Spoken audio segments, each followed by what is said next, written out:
Hey y'all, it's Fan. I don't have a fancy intro yet. It's me, Fan. Come sew with me today as I do a quick alteration.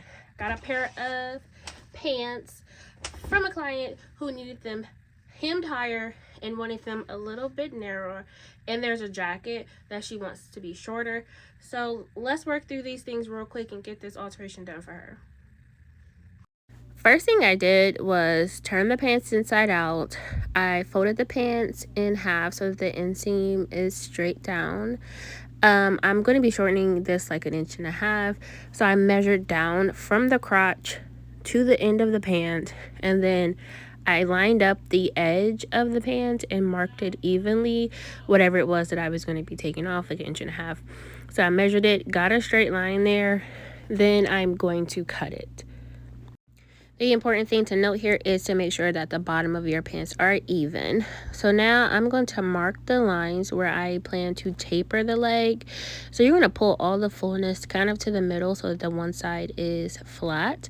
And then I'm going to be marking it up like 16.5 from the hem. So you see I marked one side, then I flipped it over and marked the other side, because the goal is to sew from the hem up into the existing stitching line. So I'm going to be taking off 1/2 inch on each side. So here you see me marking the 1/2 inch, and I'm kind of gauging how straight this line is going to be. But I decided I'm going to take that 1/2 inch up like 5 or 6 inches above the hem, and I'll like make a note to myself so I make sure not to forget that number so that I can mark it on both sides. And then you'll see me connecting the two lines, that 1/2 inch from the stitching line, and then blended it into that stitching line, that 16.5 from the hem. And then we're just going to flip the pant over and do the same thing, making sure that the fullness is pushed to the other side, that your seam is flat there, and you're going to mark the 1/2 inch and the other 1/2 inch at the same spot as we did on the other side of the leg. And then we're going to blend like an existing stitching line here so that it's easy to sew. So it's just important to remember here, making sure you blend that line nicely so you don't get any weird funky shapes at the end of your pant. I'm using washable marker, so if you needed to change it, you very well could. The next step here is, once we get our line marked here, we're going to sew using a back stitch at the end, starting at the leg opening and blending up along the line that we've already marked, blending it into like mid-calf knee area, just to make sure that the pant is very smooth. There's no bumps or excess curves on the stitching, on the inseam or the outseam of the pant. Then we're going to flip it over and do the same thing. Remember to make sure that your fullness is pulled all the way to the other side so that you're not stitching on top of the actual pant. You're only stitching at the seam allowance. And again, following the stitching line that we've already marked, making sure to move the fabric and that your stitches blend nicely into the already existing stitching line, and making sure that you backstitch at the front, at the top and at the bottom. So depending on what type of alteration I'm doing, I usually will cut off this excess, because now you have two seams along the inseam and the outseam of the pant.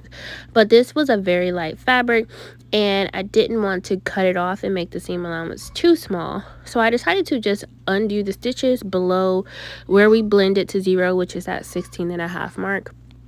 So here you'll see me taking out the stitches. Again, I don't always do this, but I felt it was easier to just do this on this pant, and we could still get a flat, very nice seam on the inseam and the outseam. Just make sure that once you get your seams ripped out, you take it to the iron and you press it very flat so that it's very smooth.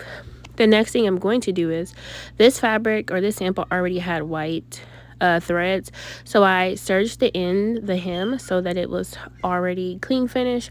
You see here I pressed open my seams, and now I'm going to fold up my hem like 1 1/4. I'm going to pin it, give it a good press, then I'm going to take it to my sewing machine and stitch.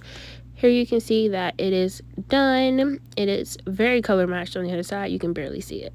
Next is the jacket. For the jacket, the caller thought it was too long and that she wanted it to end right below the pocket. So here you will see where I marked up from the end, the hem, like 2 inches. The left side is the front and the back is where the vent is. So I'm just going to mark this, kind of blend that curve in the front and chop it all off. And to finish this back nicely the way it was before, I'm going to make a hole in the middle of these seams, as you can see here, so that I can pull the hem through the hole. Try to explain this very clearly. Pull it through the hole like that, making sure you keep them aligned the way it is there. So there's like a 1 inch where it's self fabric, so you want to make sure that you keep it like that when you pull it through the hole so you can pin it nicely. I'm going to pull the entire hem on each side. I did each side separately because there's a vent, but you do them the same way. I'm going to pin them so that you know that they are exactly the way they are, so when I sew them it will be clean finish. I did have to go back and cut the lining a 1/2 inch shorter than the self. It was a little bit confusing at first, but you want to make sure that your lining isn't going to hang out of your jacket. So the lining, this purple fabric, is a 1/2 inch shorter than the green fabric, but you just pull it up to match. So then when it's on the body, the green will fold under into the inside of the jacket, and that way the lining does not show. One thing to note, some of the seams here, like where my thumbs are, start to come apart because we cut the stitch. So you want to make sure you stitch those back closed so that when you sew the hem, there's no holes or anything. So you're going to make a nice curve, because this is the center front where there was a curve. I'm going to curve that stitch there, and then I'm going to just sew all the way along, all the way back to the side of the vent, and then you're just going to push it back inside of the hole. So we're going to get ready to take this to the sewing machine as soon as we get all the pieces pinned and making sure that none of the seams are coming open. As you can see here, I'm going to skip that little section because that seam was coming apart, so it will need to be stitched back together. So I'm heading over to my sewing machine. I started at the center back. Hopefully this gets a little easier to see because it's kind of hard to explain. But I'm going to sew right sides together. Sew the hem. I'm just going to kind of move this around, making sure any of those seams that came apart are actually together. We're going to sew straight across, making sure the lining and the self fabric are matching. The seams that were already there, like the princess seams in the blazer, are matching at the lining and at the self fabric. So just take your time, kind of walk it through, because you don't want it to be twisted or anything crazy like that. But once you get it pinned, it is pretty simple, and you can just kind of zip right through this, but you just have to make sure you're prepared. So making sure that it's pinned, making sure none of the seams are opened, and you're just going to sew it all the way around. I call this like almost sewing in a circle, but you're going to sew it all the way down to the center front, making sure to keep your 1/2 inch seam allowance or whatever seam allowance you chose to do. And this front of jacket had a curve, so I'm going to make sure I sew the curve and that it continues right into the existing stitch line, so there is no weird bumps or curves on the outside of the jacket. So once you have that sewed, I am going to clip this curve because I do want to make sure that it is a very smooth curve, as I mentioned before. No lumps, no bumps. And then once you get it clipped, you can clip all of your seam allowance if you like to make it just a little bit less bulky, but you're just going to pull it back outside. So you're pulling the right sides out of the inside of the jacket. So you'll see here, I'm just going to push it out. So now the outside is out, the green self is out facing me, and the purple lining is on the inside. For the center back where there was that pleat, you're going to use a point turner just to make sure that your points are pointy.